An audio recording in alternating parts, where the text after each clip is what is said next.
Dinosaur.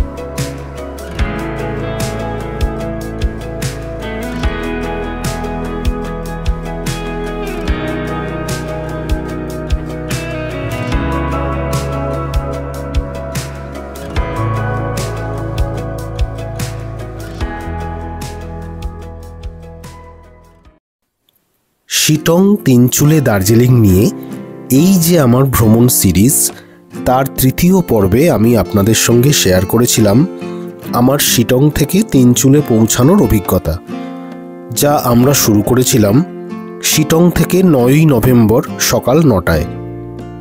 তাছাড়াও আমি আপনাদের সঙ্গে শেয়ার করেছিলাম I love Sittong photo point, Lepcha monastery, Ahaldara view point, orange garden, Jogighat bridge এবং মংপু রবীন্দ্র ভবনের মতো সাইট সিইং পয়েন্টসগুলো ঘুরে দেখবার অভিজ্ঞতা।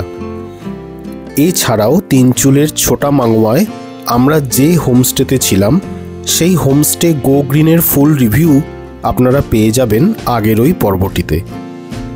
যারা কোনো কারণে আগের ওই পর্বটি দেখে উঠতে পারেননি, তাদের কাছে অনুরোধ রইল নিচের ডেসক্রিপশন বক্সে দেয়া লিঙ্ক থেকে ওই পর্বটি দেখে নেওয়ার জন্য। তাহলে এই গোটা সিরিজের কন্টিনিউটিটা আপনাদের বুঝতে সুবিধা হবে। তাহলে চলুন এবার আজকের পর্বটি শুরু করা যাক। হ্যালো এভরিবডি, আমি সন্দীপন, আপনাদের সবাইকে স্বাগত জানাই আমার এই চ্যানেলের একটি নতুন ভ্লগ দেখবার জন্য। আজ 11ই নভেম্বর 2024। আজকের এই পর্বে আমি আপনাদের সঙ্গে শেয়ার করব তিনচুলে থেকে আমাদের দার্জিলিংয়ে আসার অভিজ্ঞতা, আর তার সাথে ঘুরে দেখাবো Lamahatta eco park, Peshok tea garden, Triveni view point, Batasia loop, Ghum মনাস্ট্রির মতো এক্সাইটিং সাইট সিইং পয়েন্টসগুলো। আর আপনাদের সঙ্গে শেয়ার করব দার্জিলিংয়ে আমরা যে হোটেলে আছি, হোটেল গারুদায় আমাদের থাকার অভিজ্ঞতা। আশা করি আজকের ভিডিওটিও আপনারা খুব এনজয় করবেন। তাহলে চলুন কথা না বাড়িয়ে আজকের পর্বটি শুরু করা যাক। ঘড়িতে এখন সময় সকাল 10টা। তিনচুলেকে বিদায় জানিয়ে আমরা রওনা দিলাম দার্জিলিংয়ের উদ্দেশ্যে। দার্জিলিং এই নামটা শুনলেই মনটা যেন কেমন ভালো হয়ে যায়। আমাদের বাঙালিদের সেকেন্ড হোম যদি পুরী হয়, তাহলে থার্ড হোম অবশ্যই আমাদের প্রিয় শৈল শহর কুইন অফ হিলস দার্জিলিং।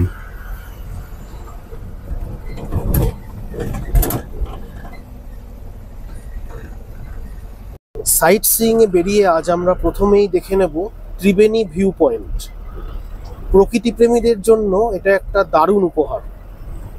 গাঢ় সবুজ ক্রিস্টালের মতো স্বচ্ছ জলের নদী রঙ্গিত এখানে মিশছে পাহাড়ি নদী তিস্তার সঙ্গে। আর এই মনোরম মিলন দেখতে আমরা এগিয়ে চলেছি ত্রিবেণী ভিউ পয়েন্ট বা তিস্তা ভিউ পয়েন্টের দিকে। ত্রিবেণী ভিউ পয়েন্ট অপেক্ষাকৃত সমতল ভূমিতে অবস্থিত এবং চারিদিকে পর্বতমালা দিয়ে ঘেরা। তিস্তা এবং রঙ্গিত নদীর এই মিলনস্থলকেই ত্রিবেণী বলা হয়। কেউ কেউ এটিকে লাভার্স পয়েন্ট নামেও ডাকেন। এটি একটি পবিত্র স্থান হিসাবে বিবেচিত, যেখানে দুটি নদীর মিলন ঘটে।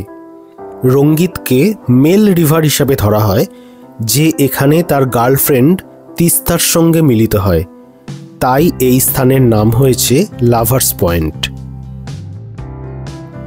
আর এই যে এখানে আসার বাড়তি পাওনা, এনাদের সঙ্গে দেখা করার সুযোগ।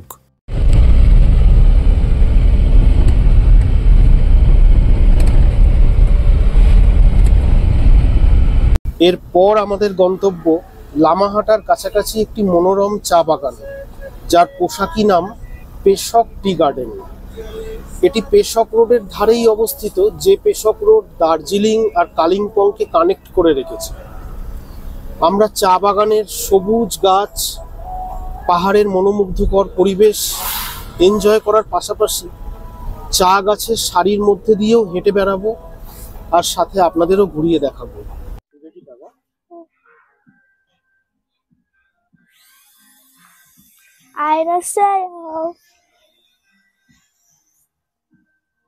এই হলো অপূর্ব সুন্দর পেশক টি গার্ডেন, আর ওই দূরে ম্যাজেস্টিক হিমালয়ান ভিউ।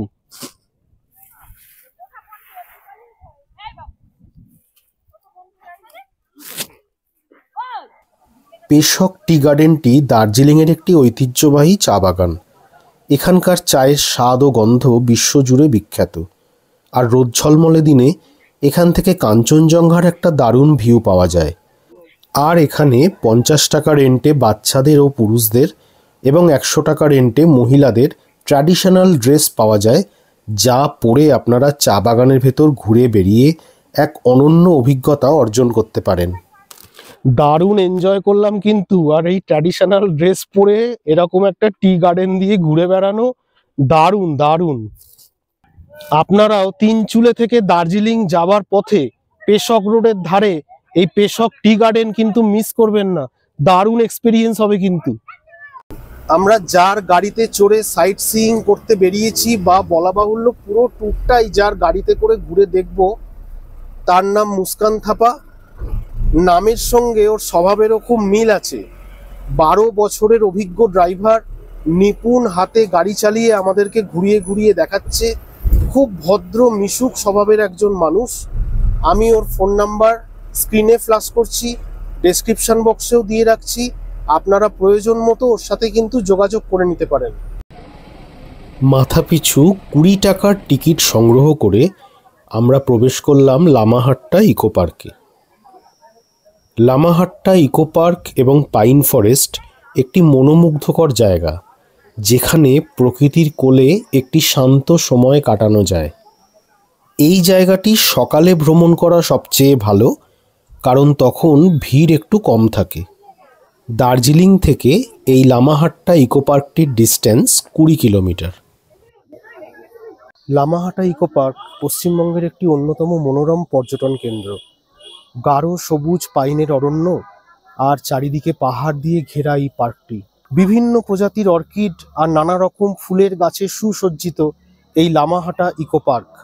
আর পাহাড়ি চড়াই রাস্তা ধরে ওপরে উঠলে আছে একটি ছোট জলাধার, যার পাশে বসে ঘন্টার পর ঘন্টা প্রকৃতির নৈসর্গিক সৌন্দর্য উপভোগ করা যায়।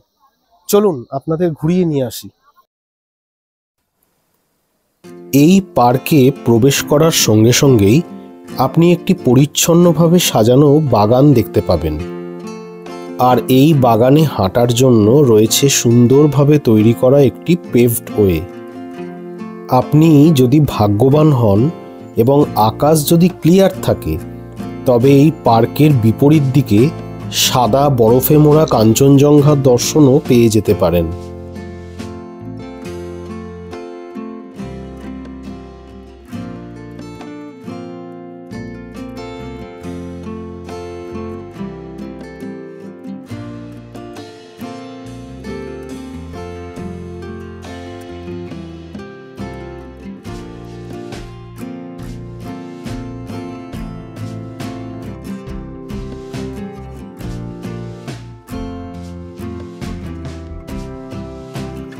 এখানে কাঠ এবং বাঁশের তৈরি গাজেবো রয়েছে, যেখান থেকে বিশাল পাইন গাছের সৌন্দর্য উপভোগ করতে পারবেন।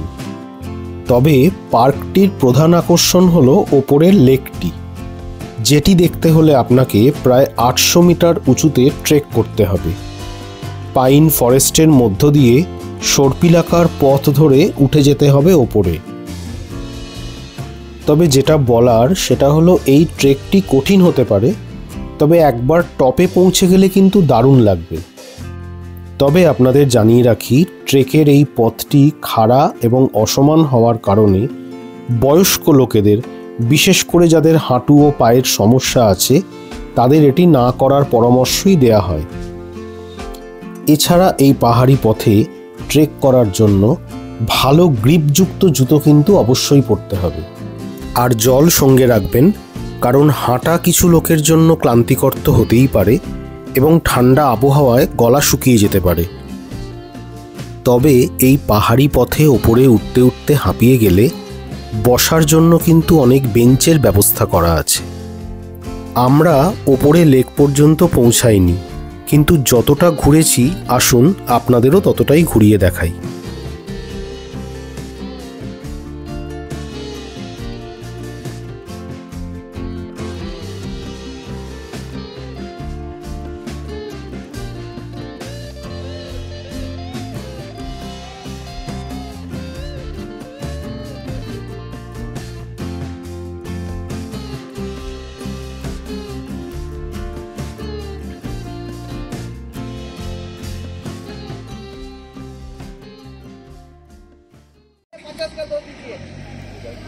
আর এই হলো দার্জিলিংয়ে পাহাড়ি পথের ধারের সবজি বাজার।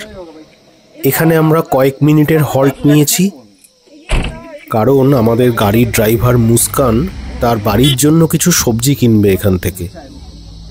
তাই আমিও গাড়ি থেকে নেমে দেখতে এলাম যে এখানে কি কি সবজি বিক্রি হচ্ছে। তবে এখানে যে সবজিগুলো বিক্রি হচ্ছে সবগুলোই খুব ফ্রেশ লাগছে আমার।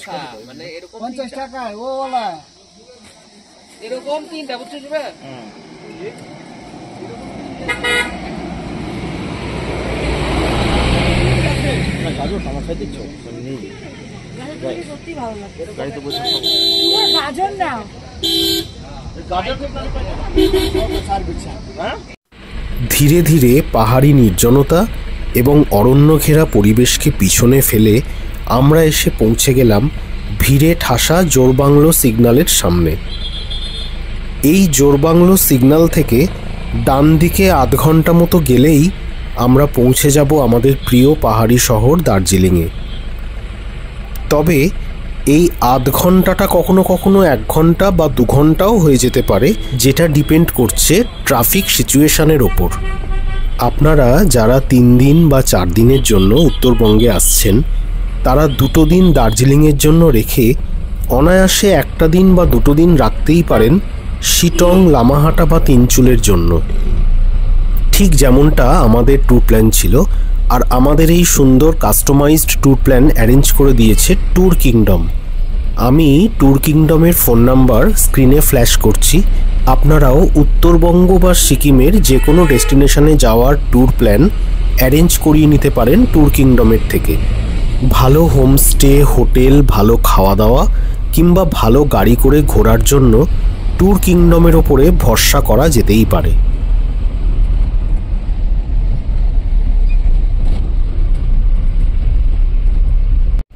এসে পৌঁছে গেলাম ঘুম স্টেশন।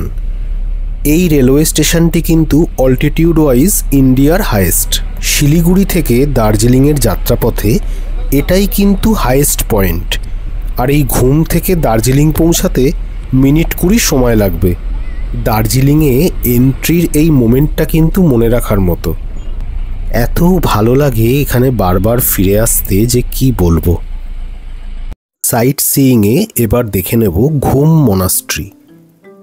1850 সালে বিখ্যাত মঙ্গোলিয়ান জ্যোতিষী সকবো শেরাব গিয়াৎসো বৌদ্ধ ধর্ম প্রচারের জন্য এখানে আসেন এবং ইগা চোলিং মোনাস্ট্রি প্রতিষ্ঠা করেন, যেটি ঘুম মোনাস্ট্রি নামে পরিচিত।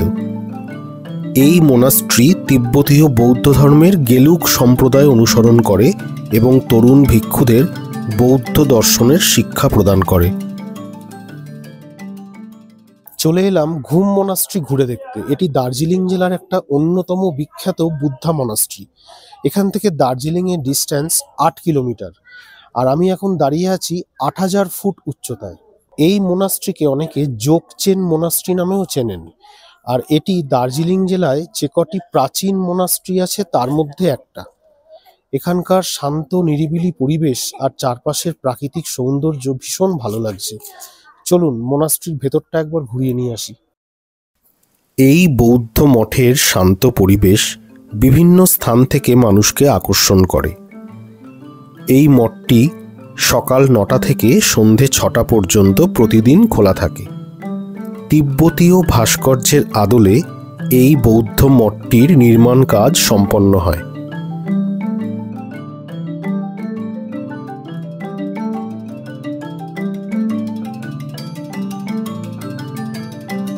এই মোনাস্ট্রির ভিতর একটি 15 ফুট উচ্চতার বিশাল মৈত্রেয় বুদ্ধের মূর্তি রয়েছে। এই গোল্ডেন কালারের মূর্তিটি মূল্যবান রত্ন দিয়ে অলঙ্কৃত। মৈত্রেয় বুদ্ধর মূর্তি ভবিষ্যৎ বুদ্ধ বা গোয়ালোয়া শম্পা নামে পরিচিত।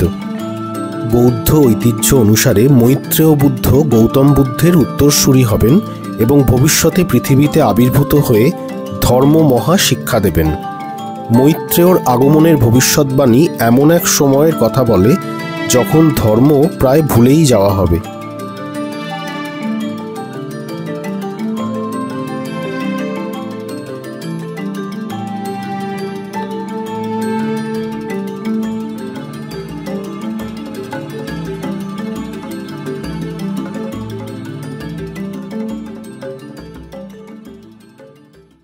আর এখানে কিছু ছোট ছোট ফুড স্টল আছে যেখানে স্ন্যাক্স, চা, কফি এসব পাওয়া যাচ্ছে।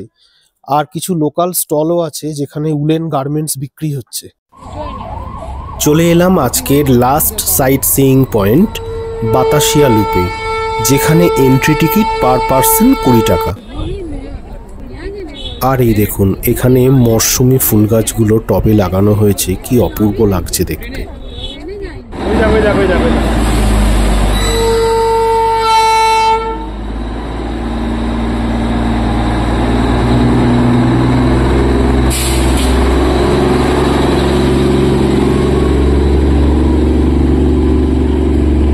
বাতাসিয়া লুপ ছাড়লো diesel locomotive,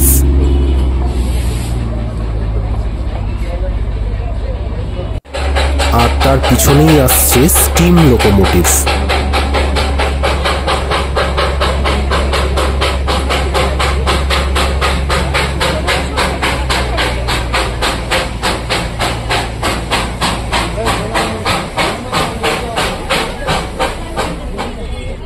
Darjeeling Himalayan railways Darjeeling থেকে ঘুম পর্যন্ত এই জনপ্রিয় জয়রাইডটি অফার করে।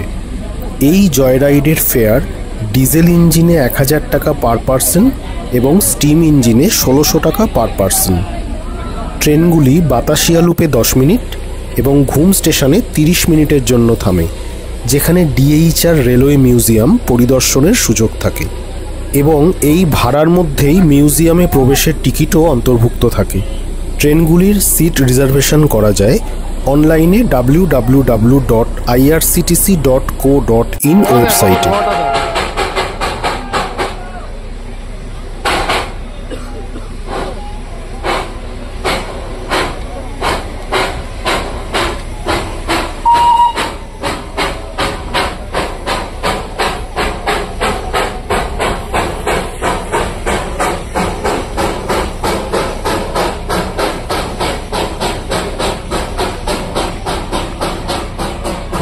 এছাড়াও ভারতের যে কোনো কম্পিউটারাইজড টিকিট রিজার্ভেশন কাউন্টার থেকে অথবা দার্জিলিং, ঘুম, কার্শিয়াং, নিউ জলপাইগুড়ি স্টেশন থেকেও এই ট্রেনে সিট বুকিং করা যায়।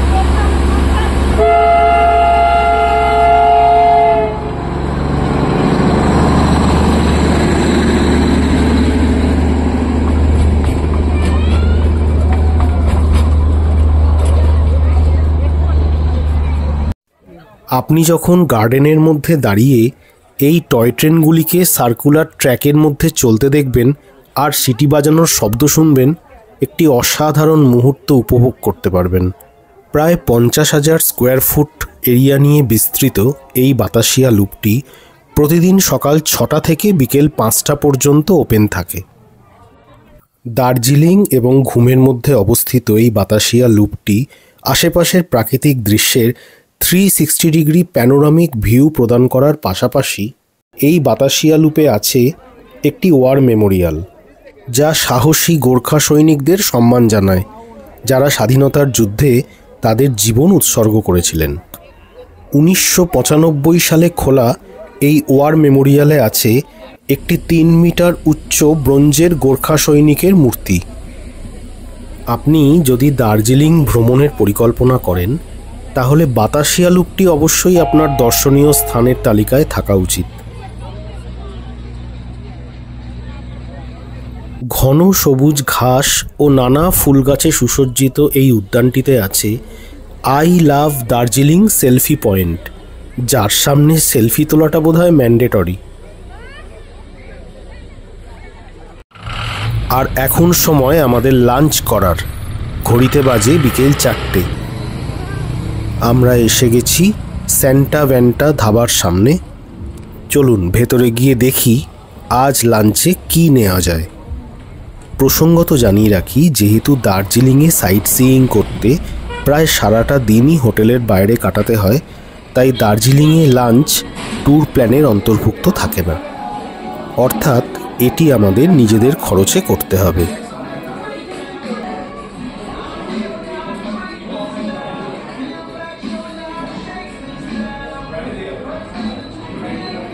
আমরা আজ লাঞ্চে নিচ্ছি এগ থালি, যার দাম পড়ছে পার প্লেট 530 টাকা।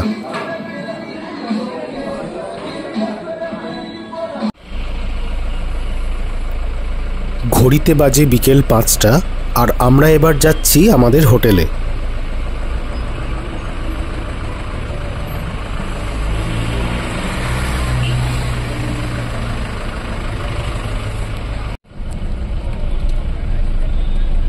আমাদের গাড়ি এবার লাদেনলা রোড ধরে এগিয়ে চলল হোটেলের দিকে। এ তো ছিল আমাদের তিনচুলে থেকে দার্জিলিং আসার স্টোরি। তবে বেশিরভাগ মানুষই তো এনজেপি বা শিলিগুড়ি থেকে জার্নি শুরু করেন দার্জিলিংয়ের পথে। কিভাবে আসবেন দার্জিলিং? প্রথমেই বলে রাখি, এনজেপি বা শিলিগুড়ি থেকে শেয়ার গাড়ির কথা, যার ভাড়া 250 টাকা থেকে 300 টাকা পার পার্সনের মধ্যে ঘোরাফেরা করে। আর যারা পুরো গাড়িটা রিজার্ভে আসতে চান, একটা ছোট গাড়ি 2500 থেকে 3000 টাকায় রিজার্ভ পেয়ে যাবেন। আর যারা বড় গ্রুপে আসছেন, তারা ইনোভা বা বোলেরো গাড়ি ভাড়া নিতে পারেন। সেক্ষেত্রে খরচ পড়তে পারে 4500 থেকে 5000 টাকার মতো।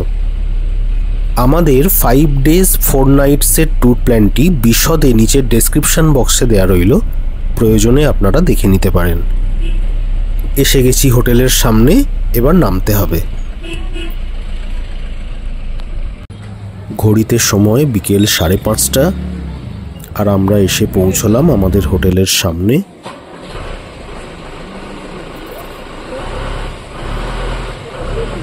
এই হলো হোটেলটির এন্ট্রি। চলুন যাওয়া যাক।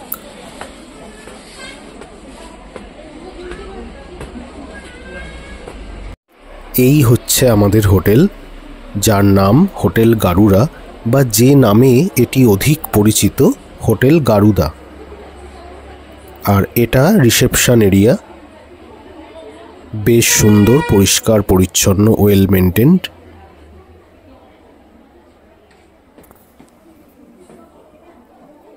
আর এই হচ্ছে হোটেলের স্টাফ রুম, আর এদিকে আছে সোফা। চেক ইন ফর্মালিটিস মেটানোর সময় বাড়ির লোকজনদের বসার সুন্দর ব্যবস্থাপনা।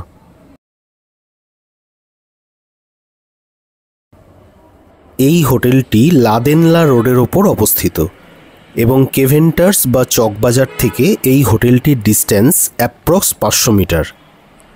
তবে যেহেতু গান্ধী রোড বা নেহেরু রোডের আশেপাশের হোটেলগুলি থেকে মল রোড অনেকটা সামনে, তাই সবারই ফার্স্ট প্রেফারেন্স থাকে ওই দিকেই হোটেলগুলো নেয়ার।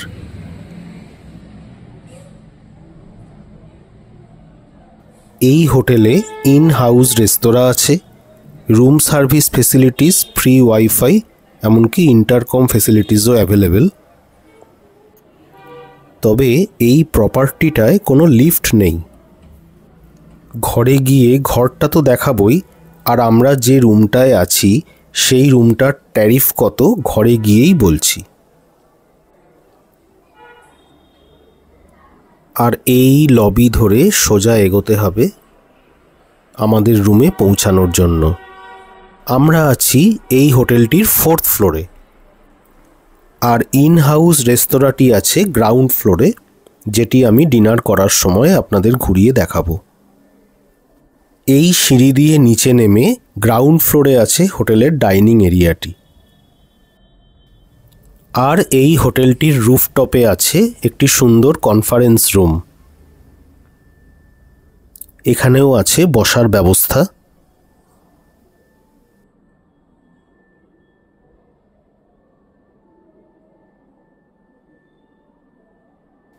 আর এর উপরেও আছে আরও 2টি ফ্লোর। এই হোটেলের ছাদ থেকে আশেপাশের ভিউটা কেমন সেটা আগামীকাল সকালে আপনাদের দেখাবো। আর এই লবি ধরে সামনে এগোলে আমাদের রুম।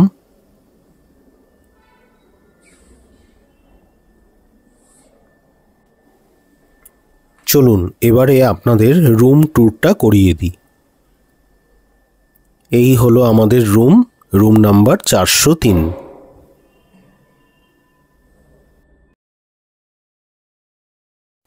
এটি একটি সুপার ডিলাক্স ক্যাটাগরির রুম। রুমটির ট্যারিফ পিক সিজনে 4,300 টাকা, অফ সিজনে 50% ডিসকাউন্ট হয়ে থাকে। দরজা দিয়ে ঢুকেই প্রথমেই লাগেজ রাখার স্পেস, যেখানে আমরা আমাদের ট্রলি রেখেছি, আর তার পাশেই আছে লাগেজ রাখার টেবিল, যেখানে আমাদের ব্যাগগুলো রাখা আছে। আর ডান দিকে এটা আমাদের ওয়াশরুম, যেটা আমি পরে দেখাচ্ছি। লাগেজ টেবিলের পাশেই আছে একটা ওয়ার্ড্রোব, আর এই ওয়ার্ড্রোবে একটা এক্সট্রা পিলো এবং একটা ব্ল্যাঙ্কেট দেয়া হয়েছে, আর জামা কাপড় টাঙিয়ে রাখার জন্য এখানে হ্যাঙ্গারও দেয়া রয়েছে। এর পাশেই আছে ড্রেসিং টেবিল, সাজগোজ করার জায়গা, পাশেই চার্জিং পয়েন্ট, আর এখানে বসার জন্য একটা সুন্দর টুলও আছে। এদিকে আছে দুটো সোফা, তার সামনেই একটা টেবিল, টেবিলে একটা জগ, 3টে গ্লাস আর একটা অ্যাস্ট্রে দেওয়া হয়েছে। তার ওপরেই একটা চার্জিং পয়েন্ট আছে, স্মার্ট টিভি, আর এদিকে আছে বেশ প্রশস্ত একটা জানালা। তার পাশেই কিং সাইজ ডাবল বেড, একটা ব্ল্যাঙ্কেট এবং দুটো পিলো এখানে দেয়া রয়েছে। খুব সুন্দর ব্যাকরেস্ট, পিছনে ওয়াল লাইট, আর দেয়া হয়েছে একটা টাওয়েল এবং একটা সাবান।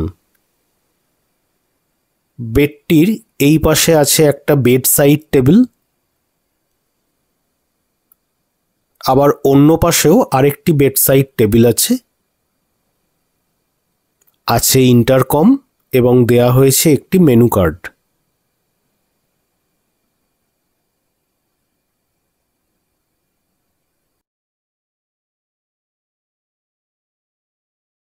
ঘরটি কিন্তু আয়তনে যথেষ্ট বড় এবং গেস্ট আসার আগে বেশ পরিষ্কার পরিচ্ছন্ন করে ওনারা রেখে দিয়েছেন। এবারে আপনাদের দেখাবো এই রুমটির সঙ্গে লাগোয়া ওয়াশরুমটি। ওয়াশরুমটিও যথেষ্ট পরিষ্কার পরিচ্ছন্ন। এখানে আছে একটি ওয়াশ বেসিন, নিচে একটা ডাস্টবিন, ওপরে আছে একটা মিরর, আর এদিকে আছে একটা টাওয়েল রিং, আছে ওয়েস্টার্ন টয়লেট, এদিকেও আছে একটি টাওয়েল রড, আর তার উপরে আছে গিজার। এদিকে শাওয়ার এরিয়া, যেখানে একটা বালতি আর মগ দেয়া হয়েছে। ওয়াশরুমটি খুব বড় না হলেও প্রপারলি মেনটেন্ড এবং বেশ পরিষ্কার পরিচ্ছন্ন। হোটেলটি লা দেনলা রোডে একটু ঘিঞ্জি এলাকায় অবস্থিত হওয়ায় রুমের জানালা দিয়ে মাউন্টেন ভিউ না পাওয়া গেলেও ওভারঅল রুমটি আমাদের বেশ পছন্দ হয়েছে। সন্ধ্যায় হাঁটতে হাঁটতে চলে এলাম জমজমাট নেহেরু রোডে, আর আমার সামনেই কেভেন্টার্স। এই নেহেরু রোডের দু সাইডে অনেক পপুলার ট্যুরিস্ট শপ সারিবদ্ধভাবে দাঁড়িয়ে, যার মধ্যে আছে অনেক ইটারিজ, ক্লোদিং শপস, গিফট এবং সুভিনিয়ার্স স্টোরস। এই রাস্তা ধরে হাঁটলে যে ভালো লাগাটা তৈরি হয় তা বোধহয় কোনোদিনই পুরনো হয় না। দার্জিলিংয়ের এই বিখ্যাত নেহেরু রোড শুধুমাত্র একটি কেনাকাটার জায়গাই নয়, এই পথ ধরে একটা সন্ধ্যায় হেঁটে কাটানো সত্যিই মূল্যবান, যেখানে অতীত ও বর্তমান একসঙ্গে মিশে যায়। ছোটবেলায় আমি এখানে হেঁটেছিলাম আমার বাবা মায়ের হাত ধরে, আর আজ আমি এখানে হাঁটছি আমার মেয়ের হাত ধরে। হয়তো এই প্রাইসলেস মোমেন্টটাই সঙ্গে থেকে যাবে বহুদিন। আর এই হলো বহু বছর ধরে দার্জিলিংয়ের ল্যান্ডমার্ক গ্লিনারিজ। দার্জিলিংয়ে মানুষ যা যা করতে আসে তার মধ্যে একটা অবশ্যই গ্লিনারিজের সামনে সেলফি তোলা।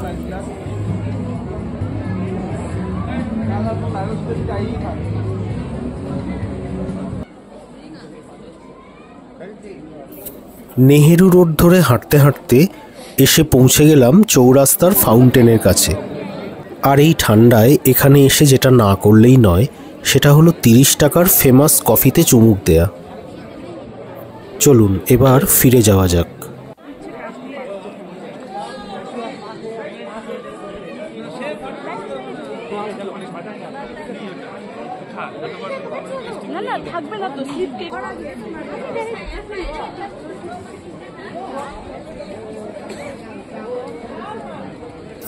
এই সেই বিখ্যাত দাস স্টুডিও, যা নেহেরু রোডে বহু বছর ধরে দাঁড়িয়ে আছে। এখানে অনেক দুর্লভ ফটোগ্রাফের সংগ্রহ আছে, যেগুলোর কিছু আবার 1800 দশকের। এটি প্রতিষ্ঠা করেছিলেন বিখ্যাত ফটোগ্রাফার ঠাকুর দাস প্রধান। দার্জিলিংয়ে বেড়াতে এসে মোমো না খেলে নাকি ট্রেনের রিটার্ন টিকিট কনফার্ম হয় না। যদিও আমরা বাসে ফিরব, কিন্তু তাতে কি। চলুন আর কথা না বাড়িয়ে মোমো টেস্ট করে ফেলা যাক।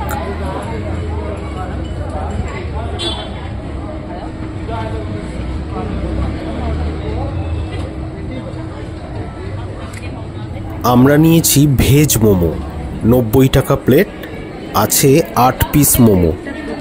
ঠান্ডা ঠান্ডা ওয়েদারে গরম মোমো খাওয়ার যে কি মজা, একমাত্র যারা দার্জিলিংয়ে বেড়াতে এসে মোমো খেয়েছেন তারাই জানেন।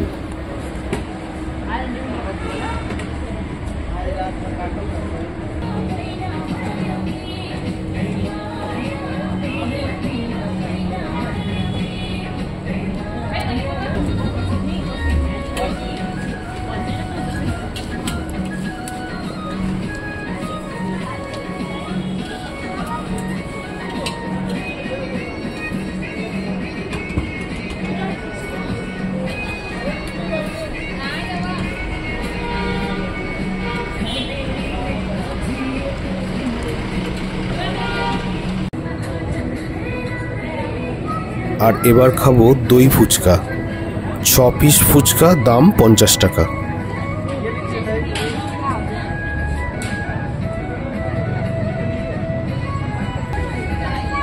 পুরো সন্ধেটা জমে একেবারে ক্ষীর হয়ে গেল।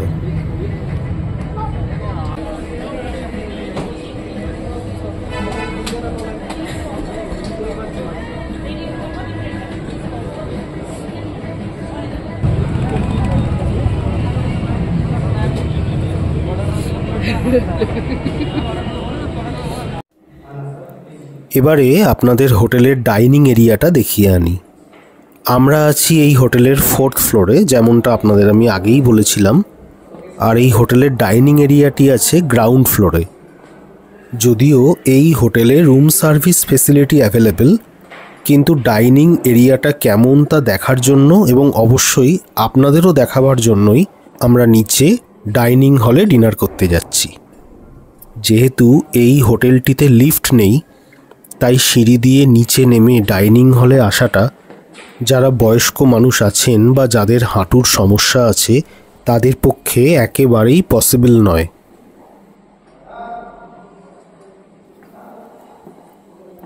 এসে গেছি হোটেলের ডাইনিং হলে।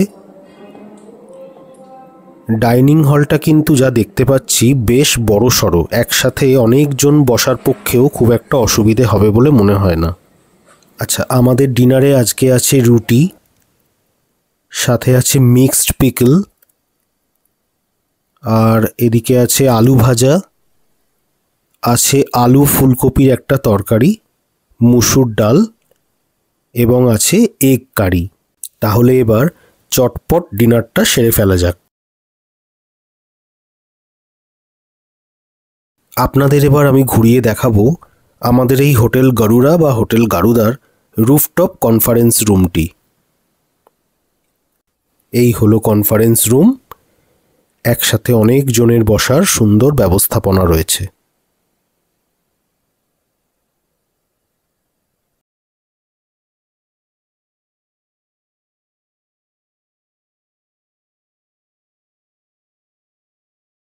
আর এবারে চলুন আপনাদের এই হোটেলের ছাদটা একটু ঘুরিয়ে দেখাই। আর এই দেখুন, যেমনটা আপনারা দেখছেন চারিদিকে শুধুই ইট, কাঠ, পাথর আর কংক্রিটের স্তূপ। সেই চেনা পাহাড়ি ছন্দ আজ আর দার্জিলিংয়ে খুঁজে পাওয়া যায় না। আর তাই অনেকেই পাহাড়ের কোলে প্রকৃতির মনোরম শোভা এনজয় করার জন্য দার্জিলিংয়ের অফবিট পাহাড়ি গ্রামগুলোকেই বেছে নিচ্ছেন। আজ আমরা রুমে ব্রেকফাস্ট আনিয়ে নিয়েছি, আর আজকের ব্রেকফাস্টে আছে বাটার টোস্ট, অমলেট আর চা। খুব তাড়াতাড়ি এই ব্রেকফাস্টটা সেরেই আমাদের বেরিয়ে পড়তে হবে মিক্স পয়েন্ট সাইট সিইং করতে। ঘড়িতে এখন সময় সকাল 9:30। আমাদের ব্রেকফাস্ট হয়ে গেছে। আমরা এবার বেরোবো দার্জিলিংয়ের মিক্স পয়েন্ট সাইট সিইংয়ে কভার করতে। আর এখন সময় আজকের এই ভিডিওটিকে এখানে শেষ করার।